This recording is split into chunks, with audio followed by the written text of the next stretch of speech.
feel like having a little dance with this. Okay. Hi, Max. Hey Joe, how's it going?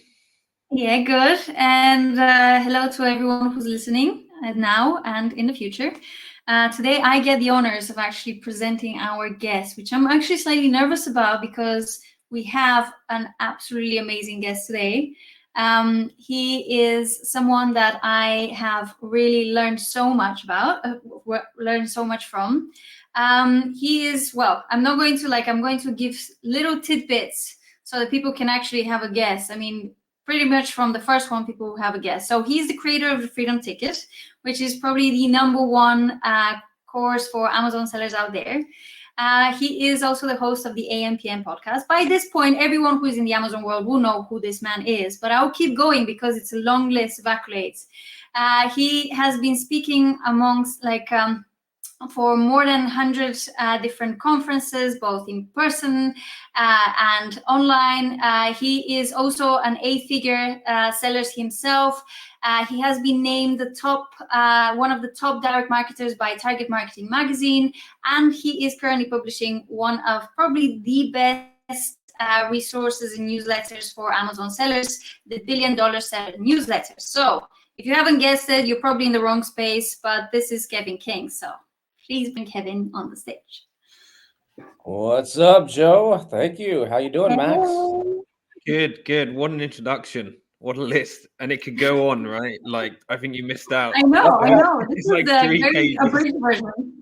That's what happens when you're old. You've had time to do things. Oh, You nice. guys are just So you're how just are you getting today? started. So don't worry. One day you're gonna have a long list too. A long list of X's, All right. a long list of accomplishments. Everything. We're working hard to get to your level, Kevin. So, I mean, to be fair, we talk about time and we talk about experience, but it would be really great to actually learn a little bit about how did you start your e-commerce journey and where did this incredible career start? Oh, I've been selling on Amazon since 2001. I've been doing e-commerce since before Google existed. I was selling stuff online where people would call.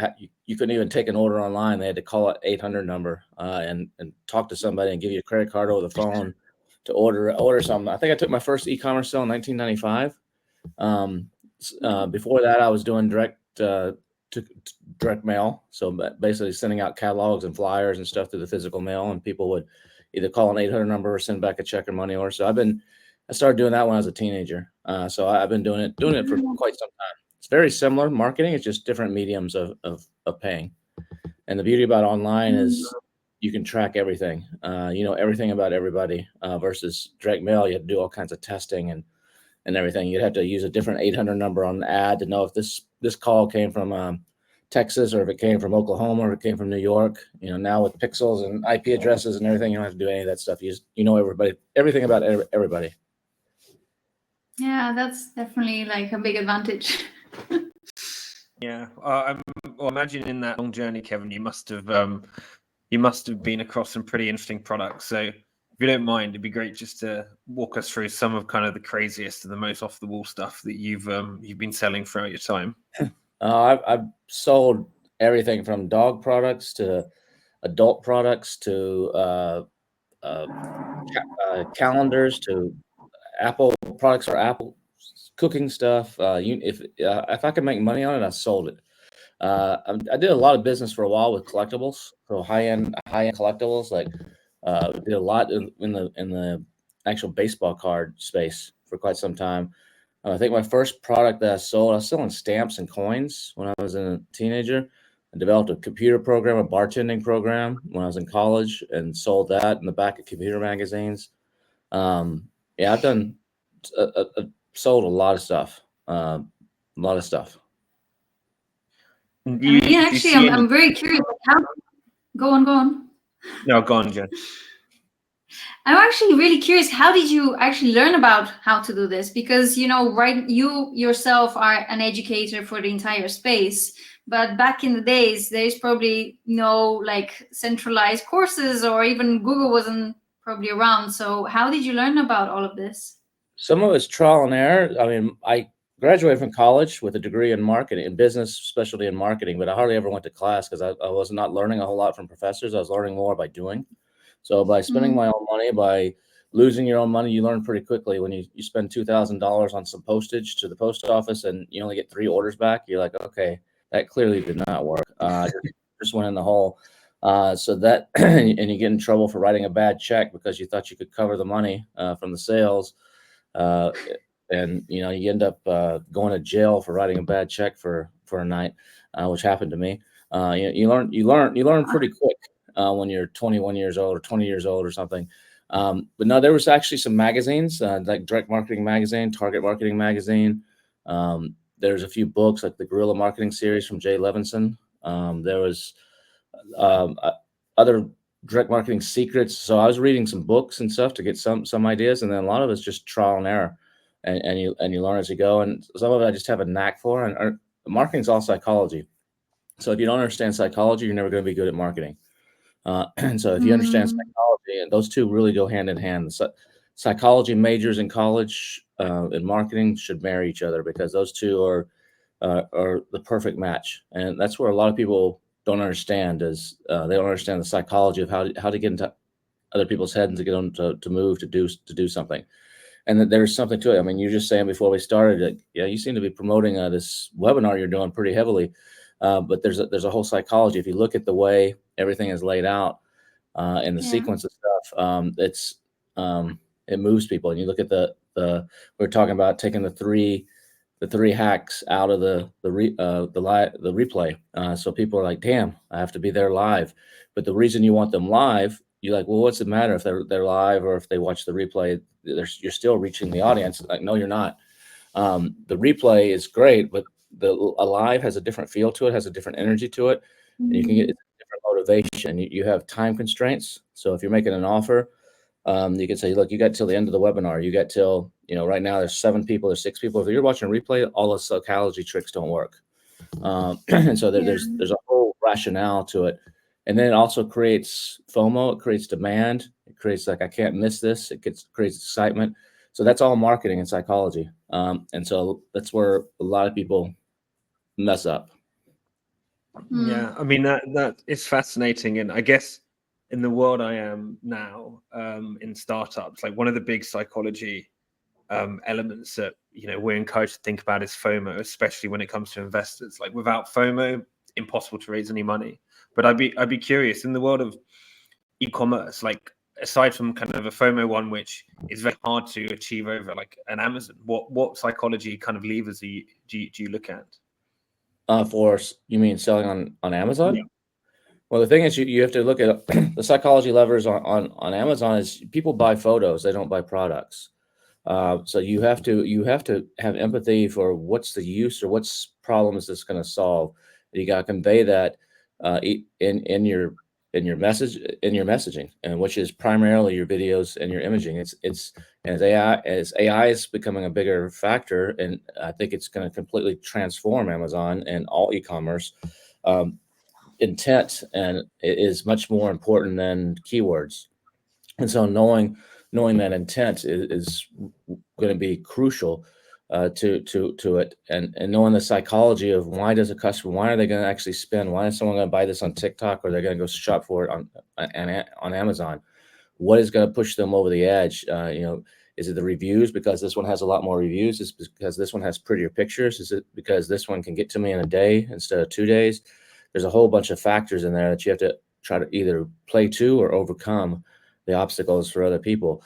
And you're parting with people or parting with their money. I mean, Amazon, the psychology of a barrier to pay, Amazon's taking that away. TikTok is taking a lot of that away. It's one button, hit, and you're off, and it's frictionless. And those are important things, but that's all psychology too. The way you bundle something, the way you price something on a bundle, the way you organize the exact order of your imagery is important.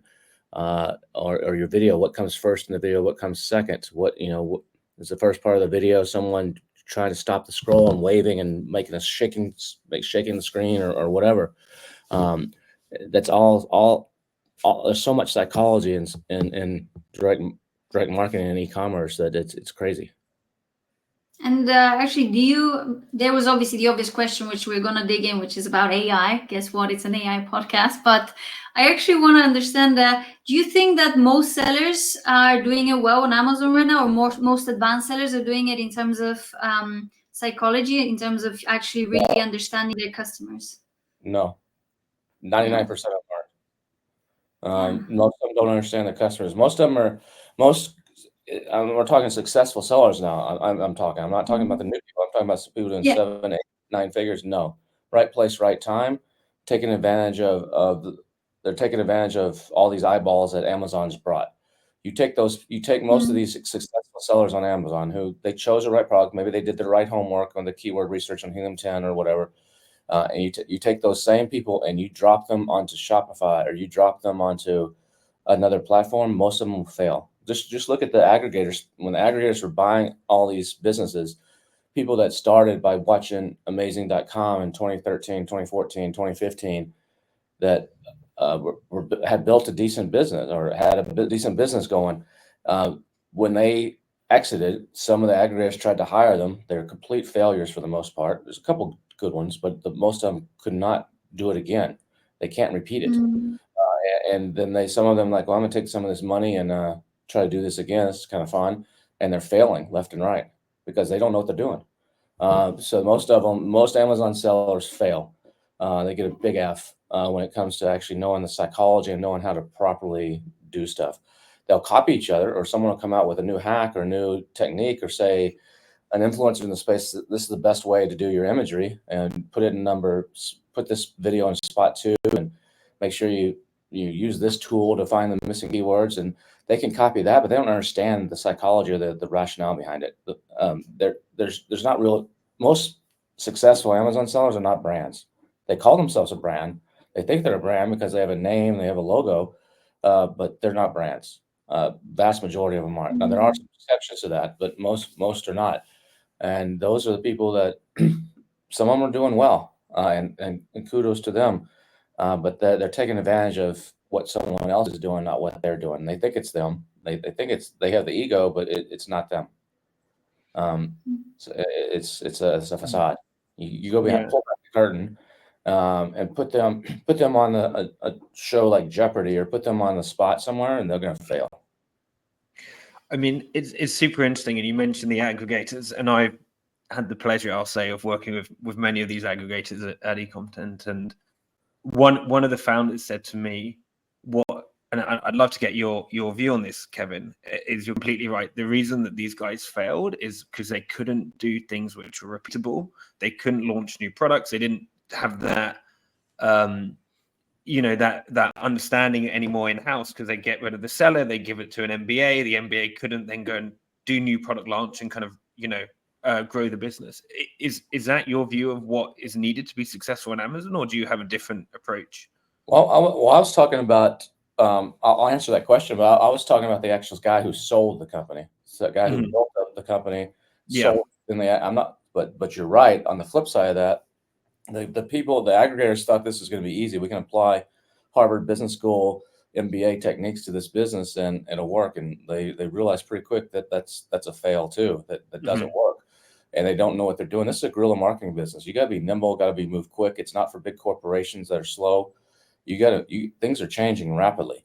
And there's a lot to know, a lot of hats you got to wear and a lot of moving parts. And I don't think they understood that. And then a lot of them, they don't understand the life cycle of a product. They don't understand the psychology of why the buyers are buying this stuff, and then how to deal with competition, whether beating them or fending them off. It's a great platform. Don't get me wrong. Amazon's the best thing ever invented for entrepreneurs. There's nothing been better for it in 150 years of people trying to be an entrepreneur. There's no better opportunity than Amazon, but it's also become very difficult. But if you can master it, you can do very, very well.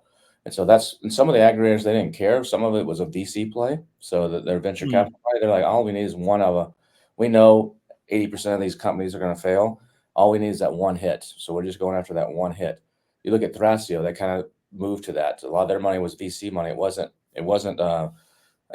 traditional hedge. It wasn't traditional traditional investor money where they need to actual return. They're playing the game of it's just like Silicon Valley. They invest in 500 companies. They know 499 of them are going to fail, but one of them is going to be the next Uber, and that's all they care. They make all their money back. They know. So some of this money that was coming in for the aggregators was similar to that, and that's venture capital money. That's at high risk. It's not money that they need to get an X amount of return. So a lot of them are going into it with that, and they're just throwing stuff against the wall and seeing what sticks, and they don't really care about all the fundamentals underneath it until they figure out which one's going to stick. So do you think that there is any hope for any of the aggregators, or do you think that's a dinosaur dead button? No, it's going to be there's several of them going to be fine. Some of them are in a strong position now. Some of them consolidated. No, there's some of them. Do you want to throw some names? Like I'm very curious. There's several that I would rather if I name somebody now and someone's watching this in a year, things might change. So I have an idea of who they are, and some of the ones that I respect, but I'd rather not put it out there just yet. Throw them under the bus. Fair enough. Yeah, because you're basically throwing some other ones under the bus when you do that. But no, there's some good ones, and you're going to see it's not going away. The crazy multiples have gone away. You're not going to get 6, 8. They're not competing against each other like they were in the day where they're just one-upping each other. But it's still a viable business, and there's some strong ones. Yeah, I mean, you've talked about what it takes to be successful. But I want to come back to something you mentioned about one of your early failures. You kind of teased it in, and I think it deserves maybe a bit more airtime if you don't mind talking about it. Kind of, you mentioned you went to jail, and and for a night, and for one of these product failures. Maybe if it's okay, can you talk about that? Or sure. I think I was about 21, 22 maybe. And I was trying to start a new business, and I had a mailing list. So just like today, you have an email list, but I had a mailing list of customers that I gotten from like fish bowls. Like you go into a business and it says, "Oh, drop your business card in here and win a prize or something." Well, the business I was in, I collected it. I made a deal with several different businesses. Like, hey, what are you going to do with these cards that are in this fish bowl? Like, oh, we'll just pull one out and give someone the membership. It's like, no, this is a list. This is a mailing list. This is valuable information. Give me the business cards, and I'll type them all into the computer, and I'll send you back a floppy disk drive. This is before the internet. A floppy disk drive or some laser printed labels, or dot matrix printed, not laser printed, dot matrix printed labels with the names and addresses. And then you can market to these people. Send them an offer, send them a coupon, whatever. Like, oh, okay, that sounds like a deal to me. But that says part of this, I get to use the list too. I get to send something to them. Like, yeah, sure, whatever, kid, go ahead.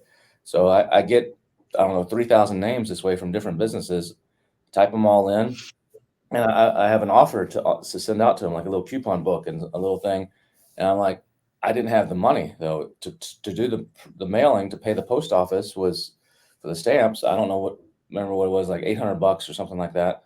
And to pay, back then it was Kinko's, which is now the FedEx office in the U.S., but it was Kinko's was a copying place. You go there and they make the flyers for you on the copy machine. They fold them, put the little stickers on it so you could mail them. And I spent, I don't know, another $500 or something there, but I didn't have the money. I didn't have a credit card that would go to $1,500. I didn't have that money sitting in the bank. So I was like, I knew that if I wrote the check, it would take several days for them to physically take it to the bank. It's not like today where it's almost instant. They had to physically take it to the bank. That bank then had to send it through the system and go to the bank. So you had 4 to 7 days. It's called float before the check would actually appear. Come out of my account. So I was like, well, if I send this mailing out and I send it first class mail, it gets there quick. Maybe I get enough people that will order, because you usually get the bulk of the orders within the first few days of someone getting a flyer or a mailer. Maybe I'll get that's what I read in one of the magazines. So maybe I'll get all the money back right away, and I can cover this cost. And if the check bounces, if there's not enough money in the account and the bank returns it, they'll usually call me and say, hey, Bozo, this check bounced. You need to come take care of it. And you get it's going to be a $15 penalty or something. And I'm like, I'll take that risk. I'll pay the $15. It's basically like paying interest or something, create my own loan. So I do that. Well, the mailing goes out and I don't get but like 3 orders, and the thing just failed. So I didn't have the money. So when the checks were presented to the bank, they bounced back. saying insufficient funds. People call me. I don't have the money. One of them was the U.S. government because it's the post office. They go down. They file with the county for theft, basically. Misdemeanor theft over $750. Actually, no, it was over $750, so it's felony theft. So they file, and I was like, I'll get the money, I'll pay it. And I'm just going about my business. And a couple of months later, I'm driving with a buddy I was trying to partner with on another deal. He's in town. We just come from eating something, and we're driving down the road, and I had a headlight out on my car, and a cop pulls me over because the left light on the front of the car wasn't working, and runs my license and says, "Wait a second, step out of the car, Mr. King, put your arms behind your back. You're under arrest." I'm like, shit. So took me to jail for it was on that check charge for writing a bad check. So I spent the night in jail, got out of jail. The next day bonded out. Someone, I had to pay like 10%. I don't know where I got that money, but I think a friend or somebody put it up. Got out of jail, and then I had to go to court, and I was on probation. I had to go pee in a cup once a month and all this stuff. Even drugs. Had a probation officer for a little while, and then I had to go do 160 hours of community service. So go pick up trash on the side of the road or volunteer at a doggy daycare or whatever it was. So I did like the first 8 hours of that, and then I came up with I was just trying something. I don't remember what the other business was. I had another business going on at the time, or several, and one of them worked, and it made me enough money where I then went into the court on like the third month of this. I was supposed to be on probation for like 2 years. I went into, and I'd only done 8 hours of community service. I went in and told to the judge for my next meeting. I said, "Look, I got all the money. I got all whatever it was, $1,500. It's right here. I had it in cash. I was like, I'll pay it right now. I want to pay this off." And the judge's like, "All right, you pay it off, and I'll dismiss everything. So you don't have to do the rest of community service. You don't have to go pee in a cup anymore. You don't have to do all that stuff." And so that's what happened, and I got out of it. Oh my God, what a story. Okay, I have so many questions, but the first one is, when is Kevin King, the book, coming out? People say I should do that because I got tons of stories. I've tons of stories. I think you should. I've dealt with the mafia. I've dealt with. If you listen to other podcasts or listen to AMPM podcasts or read the news, I've let some of them out, but I've got a list because I was writing a bunch of them for the newsletter at one point. I've gotten away from that a little bit because people want more actionable stuff, but I'll probably put some more back. But I made a list of 86, just like that. Not just like that. I mean, interesting. That's basically chapters. Yeah. Chapters, my friend. That's almost a book. I think you're almost there with that. Yeah, I've done a few things. You've lived. Yeah, I have. If something bad happened to me right now, can't say I didn't live. So do you feel that kind of these experiences have helped, yourself as an entrepreneur? Because you have to fail right in order to succeed. I mean, what have you taken away from I think success without failure is luck. And some people have luck, but usually behind every big success, there's a lot of failures. And a lot of people don't like to talk about them. I've talked about my failures on Amazon, me and partners losing $1.5 million. Nobody, we did a case study on one of the BDSSs. I don't know if you were on that one, Joe, or not, a few years ago. Yeah. Steve and I. But they had to.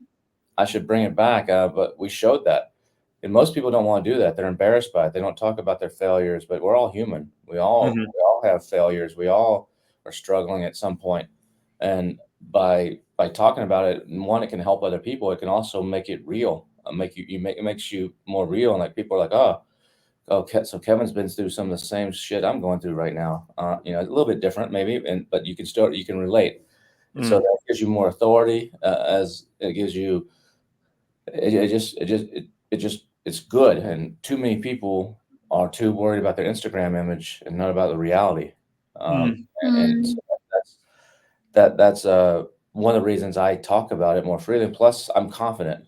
So some people that are afraid to talk about it, they're not confident in themselves. They're not confident in where they're at. And I'm confident, and I know that's the past. I know I don't do that now, or it's not going to happen now.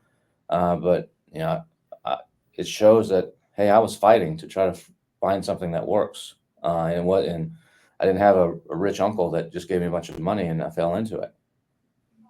Yeah, I mean, honestly, I think this is so inspirational, and I have to say, I completely agree. It's so good when people actually talk about what hasn't gone wrong, because we all here are entrepreneurs, and it's really easy to like feel you're not doing well enough because everybody's like, yeah, I've done million in 3 days and blah blah, and you kind of beat yourself up about it. But actually, through the failures is where you really learn. So I know that we have to talk about. Like, why not me? Why can't I do that? Why not me? But there's a lot more to the story that you probably don't know on most of those. Another thing that's helped me a lot as an entrepreneur is travel. I've been in 94 countries, all 7 continents. So I understand that comes back to the marketing and psychology. So I understand lots of different cultures. And I haven't just traveled and like gone to the highlights and this, I've gone to the Philippines and eaten in my local driver's house, sitting on a chair with him and his family in a room that's like 5 feet by 5 feet, or 2 meters by 2 meters or something, and I've done tons of that kind of stuff, not just that one time, but that helps you too when you're doing marketing and when you're doing teaching. I can relate to Max there in the UK. I can relate to you in Europe. Relate to what's the grocery store like? What's the food like? What's the transportation like? It's a different lifestyle. Yeah, there's a lot of similarities and overlap, but it's a completely different lifestyle, and I can relate to that. When I see something on the news about, whether it's Israel or India or China or whatever, I can know that that's a bunch of propaganda bullshit, because that's not actually how it works. I've been there with my own eyes, where I know, yeah, that's some true stuff. That's bad. It's not like most people, they get their information about other cultures or other worlds or selling the way to sell things through movies, or maybe through a book, mostly through movies or TV shows, which are not the way to experience, to understand a culture. Yeah. I mean, I'm still not giving up on convincing you about coming to Bulgaria. So that's you still don't understand the Bulgarian market, Kevin King. So we have to get you there. No, I know there's a conference happening soon in Bulgaria, but I got one here. The problem is I have one, capitalism.com conference here in Austin, and I'll be at the same time. Next time. I want to ask you about the link between those two. So we talked about the importance of psychology. You've talked about different cultures. So how do you see, in your experience, how do you see that differing between, the different cultures, how psychology plays an impact? Well, at the core, what you realize when you travel that much, at the core, we're all human. We're all have the same needs. We need to eat. We need to love. We need to feel loved. We want to experience things. We want to enjoy life. We all want to make ourselves better, make our children better. So there's a core fundamental thing to all humanity, no matter what color your skin is, what race you are, what language you speak. So that's one thing that you realize quickly. Where before I started traveling, I was a little more prejudiced. I was a little more, I would be, I would do. It was bad. I mean, if someone had, an Indian person had one of the little red dots on their head, me and my buddies would call them dot heads. That's very racist, and it's very bad. But that's a 18, 19, 20-year-old kid that doesn't understand. And then once you go there, it's like, why the hell would I ever do that? These are good people. These are real people. So it helps you in that way. And then there are differences in the way you have to sell. The way you have to sell something to a European, to a German, is different than the way you sell it to a Brit. The Germans are looking at, they look at things a little bit more analytical, and they're less likely to leave you a review if it's good, but they'll tear your ass up hard if it's bad. They're looking for functionality. They don't care about all the bells, and they care about the facts and the details versus the hyperbole and all the fluffy stuff that the Americans like. Americans don't care as much about the facts. They just care about the fluff, basically. And so you have to market two differently. That's just one example, but it goes across. There's tons of them, but that's a quick example. Okay, well, so this is really interesting, because now let's put AI in the room and figure out, okay, what do we do here? Because we know that obviously Rufus is here, Amazon is changing the algorithm, and although sellers can optimize for images, for human psychology and all of that, in the end, the algorithm will have a deciding factor, and now that's going to be influenced by AI. So how do you reckon things are going to move on from this year onwards? I think a lot of people are going to go out of business. I think a lot of sellers, for two reasons. A lot of successful Amazon sellers are going to go under. And there's going to be a lot of opportunities for people that are willing to buy them for dirt cheap. You're going to see another type of aggregator come that's not paying high multiples, it's paying low multiples and getting things on the cheap. I think there's going to be major opportunity there coming, because I think a lot of successful brands and sellers are going to fail, for one, because of all the costs now with inventory placement fees and all the way Amazon's change. If they repeal some of that may help, and there's some talk that could happen, but they won't repeal it all. But now you really got to know your numbers, and most of these people don't know their numbers. They know that the amount's coming into their bank account, but they don't know the breakdown of all that. A lot of them, they have enough cash flow where they're keeping afloat, but they're not really making money. And so I think you're going to see a bubble burst there.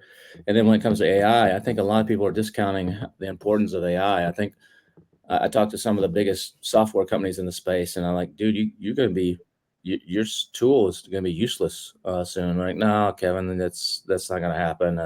We're not worried about it.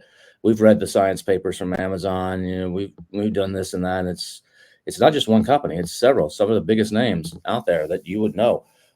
They're not worried, and I think that's a major mistake. Now, maybe they are, and they're just telling me that behind the scenes. They're like, "Oh shit, we got to start figuring this out." But I think it's not going to happen next month. It's going to be a process, but we're always seeing it. Rufus sucks right now. The people that have tried it say it's horrible, but they'll figure this out. It's test. It's just like the Apple Vision Pro right now that Apple came out with. It's awesome, but it sucks in a lot of ways. It's heavy, it's big, it's bulky. 5 years from now, that thing will be contact lenses or something, or shades. They'll fix it. Just look at the first iPod, or the first cell phone was a big brick. I don't know if you remember, see old movies that carrying a big, huge suitcase.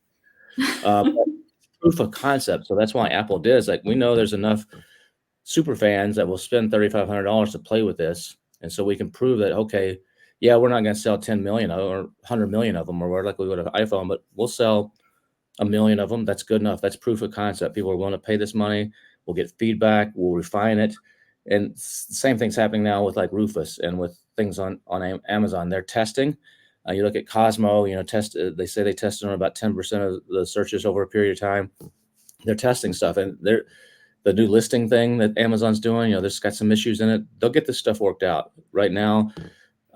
But it's not there yet, but it will get there quickly, and it's going to change everything. And so sellers right now are trained to find holes. They're trained to go use tools like Helium 10 or Data Dive, whatever, and find where you can compete on a keyword, find where you can, maybe someone's missing a keyword and you can put that in your listing and then suddenly rank for it, or take a look at, it's basically keyword based. You're flooding your listing with keywords and your back end and everything to try to rank.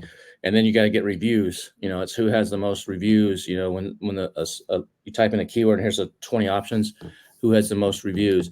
All that's going to be a moot point. The reviews are still important, but comparing to 10,000 reviews to 500 reviews is going to go away when search changes on Amazon. Mm-hmm. Search is going to change, in my opinion, to be more intent-based and not keyword-based. You may have both of them going side by side for a while as people get used to this new thing. But the example I like to give is, instead of, if I'm going to the beach, taking my family to the beach for a vacation, and right now I'm like, okay, what do I need? I'm going to Florida from Texas for the beach. Okay, I need an umbrella. I need some beach chairs. I need a cooler. My son's a little bit fat, so I need a bigger blanket for him or something. I need whatever I need. I need a dog bowl for the dog. I need a little umbrella for the shade. I gotta go and type each one of those individually into Amazon. Type in umbrella, type in cooler, type in extra large chair, children's chair, or whatever. It's gonna get to the point where Amazon, you're just not gonna do that. You're just gonna log in, sign in, it knows who you are. If right now is in my newsletter, you can actually download a report of everything Amazon knows about you. By law, they have to give it to you. If you read that, mine was 770 megabytes of data. Everything I've ever watched on TV, on Prime, everything I've ever searched for, everything I ever put in my cart and took back out, every social media link that I clicked on Facebook, the day, the time, and what I was watching, and where it took me on Amazon, everything. They have everything. Temu has all this. TikTok has, and they don't have all this, but TikTok, Temu, they all have this data. Facebook, Amazon has the most because they have buyer data. It's not just user data, it's buyer data. They're sitting on a gold mine. So they know if I just log in and I type in trip to the beach based on my past history, they know the AI will be able to figure out, oh, where are you going? I could type in trip to Pensacola, Florida, and July. What do I need? And the AI is going to basically know, oh, in July it's going to be this temperature. The days you're going to be there, it's going to be a chance of rain. So, and it's going to look at my past history. It's going to know that my kid is overweight. It's going to know that because of the sunblock I've bought in the past, my wife gets sunburned really easy. So she needs SPF 50 or above, and all this stuff. And it's going to show me the results based on that. So instead of me seeing 50 different sunscreens, and having to look at them based on price and reviews, I'm going to get maybe 2 or 3 sunscreens that based on what other people similar to me, just like Netflix, you might also, there's a 98% chance you might like this show, or whatever. It's going to be the same thing. They have the data. So that your choices are going to be less, which actually increases the conversion, because there's less choices and less confusion. But you have less control as a seller on, do I show up there or not? So how are you going to figure that out? You can't game the system as easily. You look at Google's doing it right now they're testing some AI stuff, and SEO people are freaking out like shit. We can't do the SEO is like a $91 billion a year industry, and they're freaking worried that it's going to go away. So like, how do we figure this out? We can't just put a bunch of backlinks and spin up all these articles and do all this SEO stuff. It's not working anymore on this test. If Google rolls that out, they're screwed, and they are screwed. So are sellers. So you have to start selling to the AI. And so that's intent-based stuff and how the AI works. And every AI works differently. Every LLM is different. And what you're going to see now is you have a lot of big AI LLMs out there, like ChatGPT is a big LLM and it does a lot of things. But you're going to you're starting to see it already more specialized. There's going to be a very specialized Amazon-only LLM. And it's very specialized Google only, very specialized trip planner LLM or whatever it takes, and they specialize in this stuff. So I think that's where it's going to go. You're going to have the big general ones, but then you're going to go into specialty ones where the real magic is going to happen. And Amazon's going to be one of those. So you're going to have to start selling. You can do it now with Amazon Comprehend. A lot of people never even heard of it. It's Matt that first talked about it, and Matt Altman, and he just came on my podcast. It hasn't come out yet, but just talked about it even more. And most people never heard of it. Most people that have haven't even tried it. He's like, it's magic. He's like, when Amazon's starting to do this now, he's like, when I go in there and I take my listing from Amazon, all my bullet points, all my title, just dump it in there, just raw dump, have it process it using Amazon's own system that they're using internally. It's not some third-party system. It's Amazon system. And it comes back and gives you a score of between 0 and 1. And say it gives you a 0.7. And he's like, I need to get that up, because the more I get that up, the more relevant I'm going to become to their AI. So you start messing with words in there. And he says they'll give you some of the words and phrases, but then you guys start putting them in and do trial and error. And it's not just about, oh, shoot, I'm missing the word dog bowl, slow feed dog bowl. Let me add the word slow feed dog bowl. It's the context. So it's the way you write it and where it is in the sentence that matters. So if I'm talking about the Empire State Building, I can't and it tells me, you need to put the words tall building is missing in your listing, because that's an Empire State Building is a tall building. It's a descriptor of it.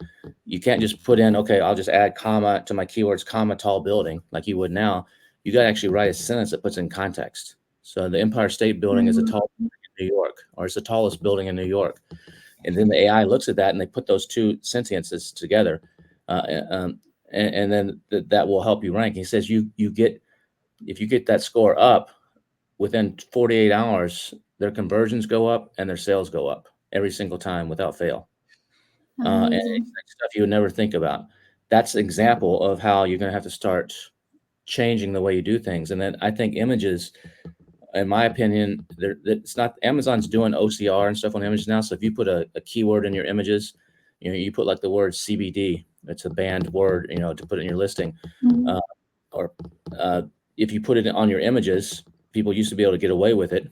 Now Amazon's OCRing them and they'll see CBD there. But there's ways to trick it by putting it in a funky font or something where it can't read it. Just like those human things you have to guess, but there's ways that a human can actually recognize it, that you can get around that. But Amazon's not really looking at intent on the images right now. But I think it's going to get to the point, and there's tools out there where you can test this. It's not Amazon tools, but you can say, here's an image. Tell me what this is. What's in this photo? And I think it's going to get to the point where if I'm trying to rank or make sales for a beach umbrella, back to our beach example, if I'm selling umbrellas and Amazon figures that I need a beach umbrella to keep the sun out off of me on the beach, if it's probably not going to show my listing if I just have the word beach umbrella in the title or somewhere. I'm going to have one of my lifestyle pictures is probably going to need a beach umbrella in the picture. Mm-hmm. I have people just walking down the street in the rain with the umbrella. Now that appears, but in the future, I don't think it'll appear unless there's some other compelling reason in history of people always buy this one. But you're going to have to start thinking about a lot more carefully about what goes in my lifestyle pictures and how's that interpreted. There's going to be testing. Yeah. I've given an example of a key thing on the back of my phone. On the back, there's little reading glasses that you can put a little holder on the back of your phone. And I used this as an example one time, and I took the little reading glasses. You just slide them out with your thumb, and I just kind of position them just off center, and then I took a picture of it and I put it in this tool and said, describe this to me. It said, oh, this is a mobile phone sitting on a desk. It got all this kind of stuff right. And it said, and it's got some a keychain attached. It wasn't a keychain. It was a little bifocal kind of things. So I'm like, that's not good. So that's going to misclassify me in a search engine. So I have to go change the picture and change the angle of the little glasses. So it's clearly not a keychain. And when I changed it, I did it again. Said, "Oh, those look like some sort of reading glasses or something." So it's going to come down to that kind of stuff where you're selling to the AI. You're not looking for holes of customer keywords and stuff. And that transition it's not going to be sudden. It's going to be over time. But you need to be right now riding the fence on both of those and preparing. And a lot of sellers that are going to ignore this are going to overnight be out of business when the big switch comes, or they're going to have massive amounts of work to do to go redo their entire catalog. And you see some of this now on the flat file. Talk to Vanessa Hung. She's the master of this. She sees what's happening with flat file. Some of the changes, they're slowly putting changes. Like, why did they change this? Why don't they take that away? It ties into this. It ties into that. So that's I don't know when. It'll be 3 months from now. 3 years from now. It's coming though. I mean, it's fascinating, and just to kind of summarize some of that stuff you said, Kevin, because there's a lot of insights in there. But I mean, I completely agree. These LLMs, as you say, they don't work on keywords. Actually, LLMs work, as you mentioned, a kind of token based, so they don't even understand keywords. They compress information, and it's all about intent. And as you mentioned there, also, images going to become super important. These things are multi-modular. They understand. They can read in lifestyle images like you gave for the example of the umbrella. So that's going to be an important factor into search, and it's not just going to be on the keyword. So, I mean, a lot of questions from that. My first one is, as you kind of said, like sellers nowadays, they have like this process of how they find products, right? They go on Jungle Scout or Helium 10, they look for the gaps. How do you think people are going to have to look for product launches now? Because keywords are kind of not going to be important anymore. How are we going to know where the gaps are in an LLM? That's the $1 million question right there. And it's gonna be actually come down to being a brand. I mean, you're going to have to be a true brand and not be dependent on one platform. Amazon's a great platform to be on, but you're going to have to be a true brand, be set up across multiple modalities, and like TikTok is a perfect place. TikTok right now, it's an entertainment based platform, but people they're discovering products there, and the friction is super low to order. That's why it works. That's why nobody else has been able to do it, because you don't have to go off and enter your credit card somewhere. You don't have to go search for it or click to another site. It's all within the platform, the way they've organized it. And so that there's product discovery that way. So you're going to probably be having to do more in the lines of what people are doing on TikTok, where you're going to have to, instead of finding the gaps, you're going to have to create the gaps. You're going to have to create the demand. Back to old school marketing, and not coasting on where somebody else has already done the work, but you're going to have to create it yourself and actually go out there and do real branding and spend real money to launch something. Just like, when some of the biggest brands that we know in the world, that's what they had to do before the internet. And I think that's going to be one way. And the other is you're going to lose a lot of control. So it's knowing your data, knowing your avatars, and there's probably going to be some sort of tool that comes out and just like now there's tools that reverse engineer, like Cerebro or something for Helium-10 that reverse engineer what are all the keywords this thing is ranking for. It's probably going to be a tool that can look at a listing and reverse analyze it and say, this is what all the sentience is, and this is the type of people and the avatar that buys product. And so, oh shoot, this is the avatar that buys this product. I need to create my listing to that avatar, not to those keywords, but to that avatar, that user intent. And there'll be something that kind of can help you figure that out. Somebody will figure that there'll be something along those lines. Somebody will come up with a tool that'll at least get us part of the way there. But it's going to change dramatically, in my opinion. AI is a buzzword right now. You put AI in your, econtent.ai, all the investors, they take the call, they'll look at your deck. We just filed a patent, Kevin. We're proper AI. We've been fine-tuning models for 2 years, and we've just got a patent in the US. But point taken. It is a buzzword. No, I didn't mean that negatively, but Anguilla, the little island's loving it right now. What's it, 32 million a year that they're making? They can build a new soccer field and all kinds of stuff. A lot of people are doing that. You're a real AI, but a lot of people aren't. They're an algorithm, and they spell it AI and stuff, ALGO, whatever.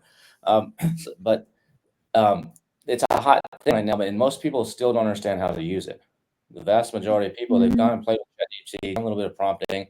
That was okay, but they really don't know how to use it. If you know how to use it and how to prompt, some of the best things are big, long prompts, and you give it the right information, it's amazing what it can spit back out. And I just had a challenge with this myself using AI. Is an awesome tool, but too many people are thinking they can lean on it and it can be everything. Oh, it'll write all my emails, it'll do all my stuff, it'll write my newsletter for me, it'll do no. Will it? Yes, it will, but humans are going to see through that. It's not going to have the right touch because it doesn't have that feeling yet. It doesn't have it. It's too repetitive in some ways. Also using the same phrasing, the same words, but it's going to get better, and it's a great tool. Just a perfect example is I've been trying for my newsletter. I'm coming out with a Sunday edition that's going to be a summary of all the podcasts. So people don't have. There's 120 or so podcasts in the Amazon world. Nobody has time to listen to all those. So I have working on an AI tool that will actually summarize those. Cool.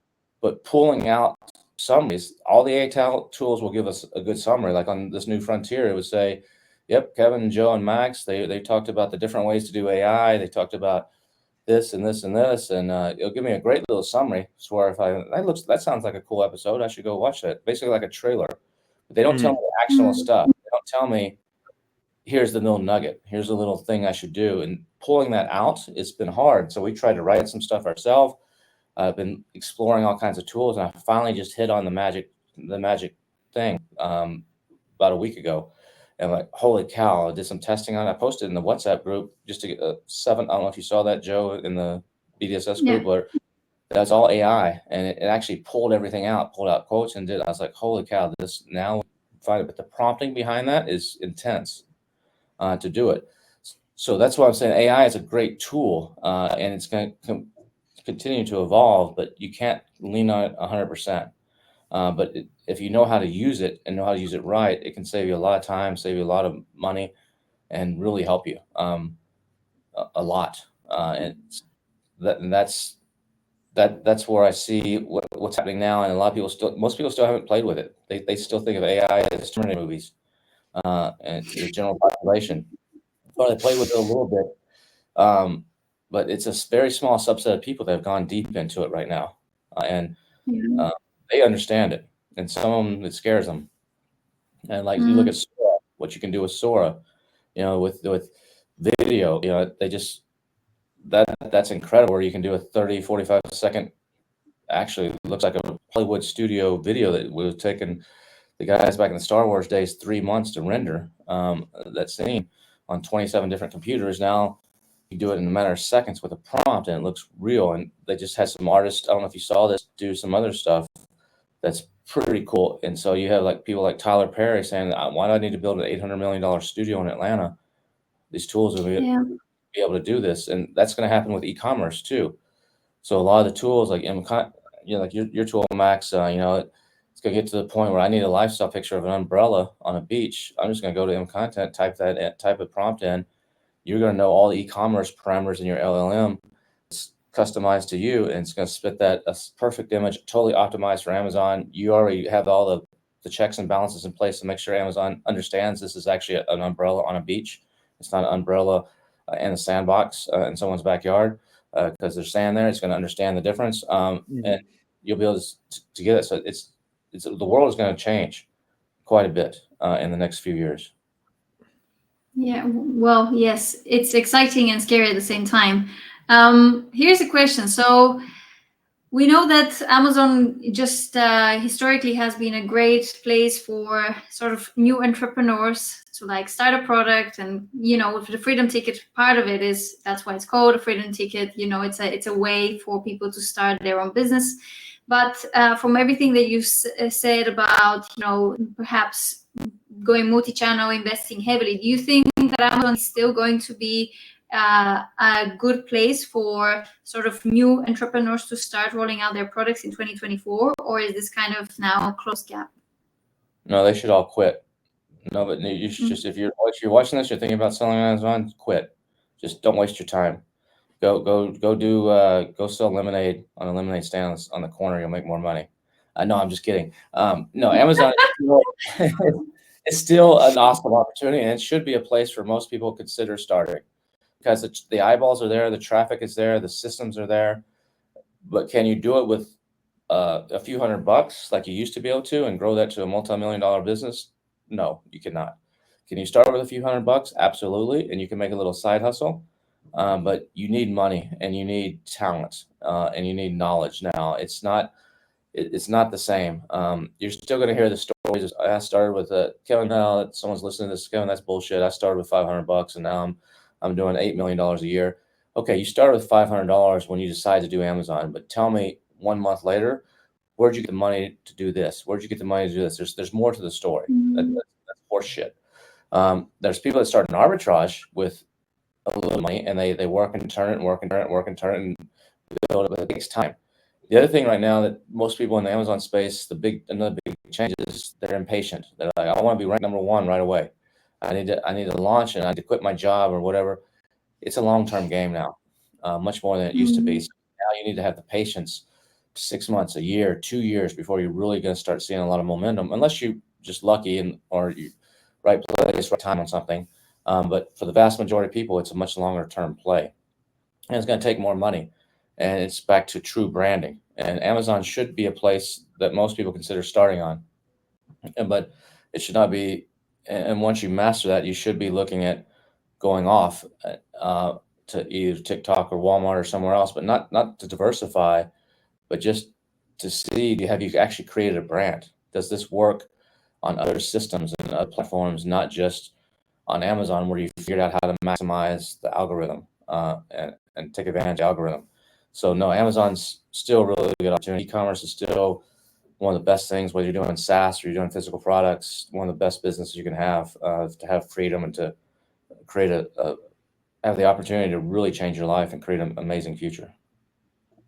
Yeah, well, I mean that the course is legendary, right? I get customers. Like I went to the pub with one of my customers, and they told me that they done the Freedom Ticket, and I was like, oh no, I've met Kevin King in Texas. I want to go back if it's okay to something you mentioned, which a lot of the that kind of AI, I don't want to call it a brand, but kind of like stream of consciousness. There's a lot of nuggets in there. One of the notes I made was on Amazon Comprehend, and I'm just very curious on this because, as you may know, I was at Amazon, and the different Amazon departments. Amazon's such a big company, and it's so like separate, if that makes sense. Like you have different departments in different countries, and I'm just interested to hear how and for the listeners, Amazon Comprehend is part of the AWS suite.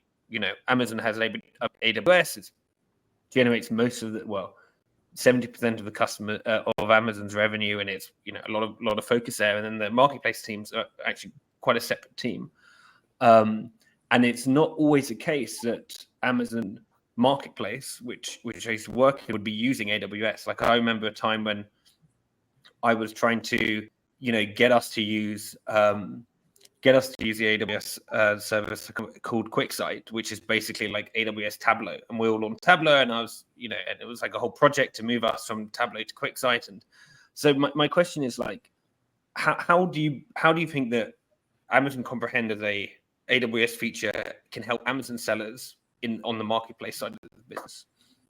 And I will listen to the podcast, but I'll ask the question for as part of the conversation. Well, it helps you actually optimize. I mean, the proof is in the pudding. Is what Matt's when he does it and he optimizes that score, the conversions go up and the sales go up, and they start showing up for keywords that were in their listing before that they did not appear for. They're now appearing for because it's contextual. So it's on Rufus or on traditional search. Traditional search. Okay. This is traditional search right now in this moment, not on Rufus. It's right now on traditional search. There's some of this is already built into the AI algorithm. There's some AI components that are already built in. It's not rolled out to this degree that we're talking about at all, but it's there. In Cosmo, if you actually go back and look, I think it was actually written by interns. That paper, Amazon Science, was written by 2 interns. But those 2 interns now work for Amazon. They hired them. Yeah.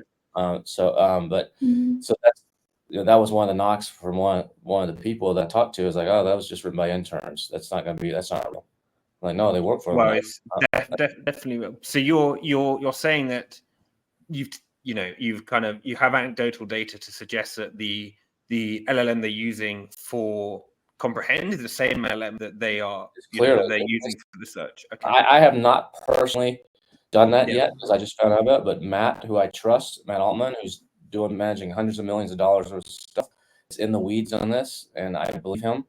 I'm just super curious. I mean, as we all know, Andy Jassy is now CEO of Amazon, right?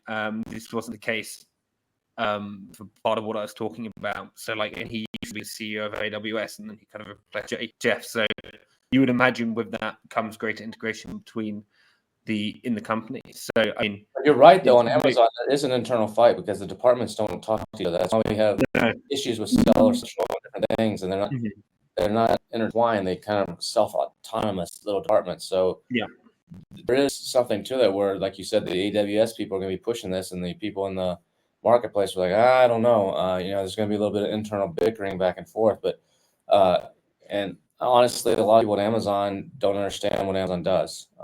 A lot of the department, they understand what their little department does, but when you go outside the department, they have no clue and don't understand and how the inner workings work. But that's going to be a part of the challenge, is just because of the way Amazon's set up. How do these changes be implemented, and how long is it going to be? But once they make that decision, it's going to move quick. Yep.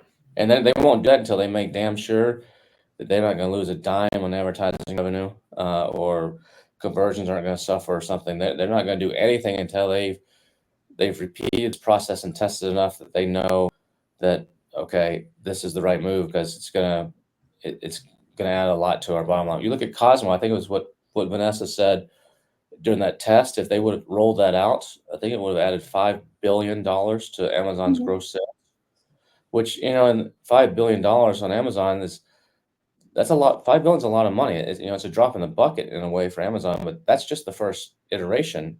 Okay, we can make a $5 billion difference. That'll bump the stock up $1 or $2. Something like that. That's what the goal is shareholder value. What if we can refine this and it bumps that up 10 or 15 or 20 billion? Now we're talking about some real serious money, or even more. They'll get it there. So it's coming.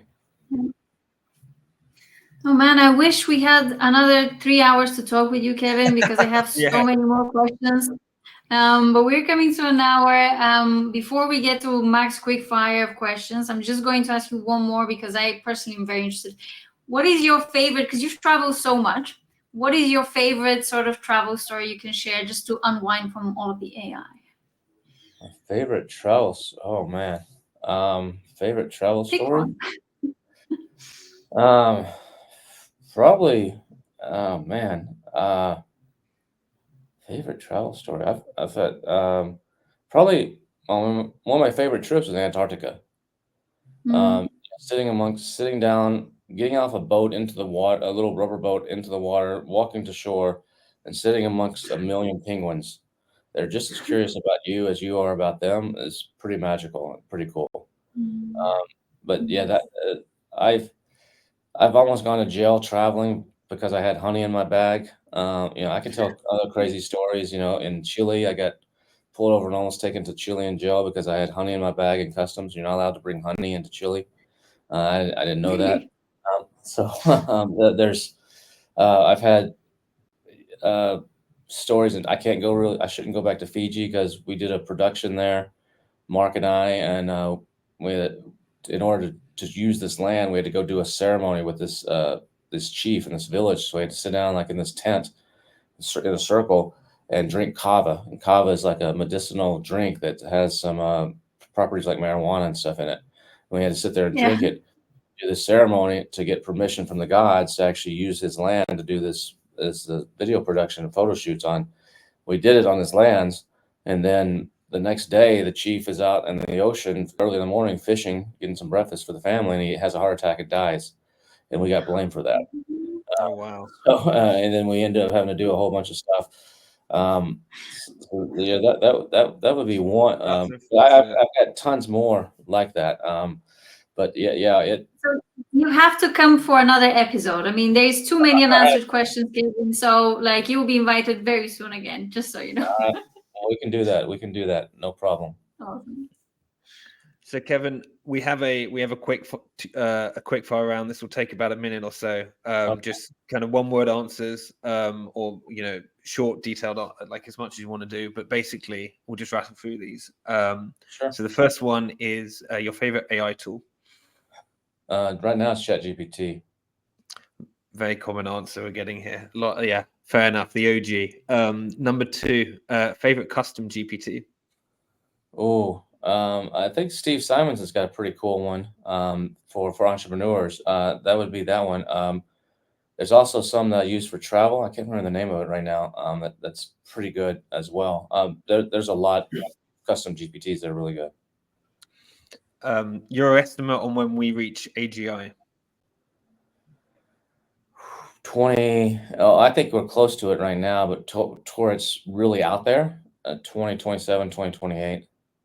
Wow, that's a close one. And finally, AI net benefit or not for humanity? Oh, it's a net benefit for humanity. No, there's no doubt. Yeah. Well, I mean, amazing. I've certainly learned a lot. I'm definitely going to take some of the stuff you talked away with, especially about Amazon Comprehend, back to my team and see if we should be doing this free content because it sounds fascinating. Kevin, if people want to reach out to you or follow you, what's the best way to do that? Best way is just to follow me on the newsletter, $1 Billion Sellers on the screen there, billiondollarsellers.com.